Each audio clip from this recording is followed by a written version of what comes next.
All right, so some interesting news. Google hits a $4 trillion valuation after a deal with Apple that makes Gemini the default AI for Apple's Safari search engine.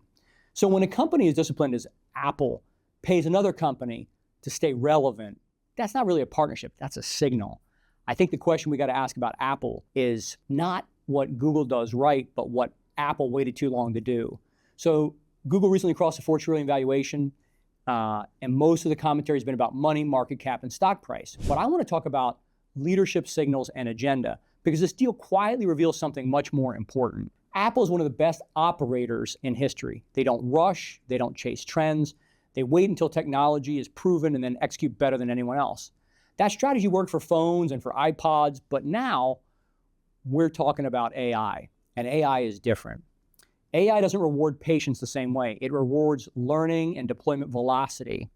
So a key leadership lesson here is you've got to really know what kind of market you're dealing with. For things like technology, Apple won the game. For things like deployment of software and this kind of cutting edge technology, innovation and rapid deployment is going to really dominate the market. When the learning curves compound, time becomes expensive. Great leaders got to know the difference between discipline and delay. So, thinking about parallels, there's a difference between waiting and hesitation. Waiting can be obedience and stewardship. Hesitation can be fear disguised as wisdom. Or maybe you just don't know. Leaders who wait too long tell themselves they're being prudent, but sometimes they're just being overly cautious.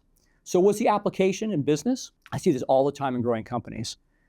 They say we'll invest later, or we'll build systems later, or we'll develop leaders later, and then later becomes too late. So there's an analog here.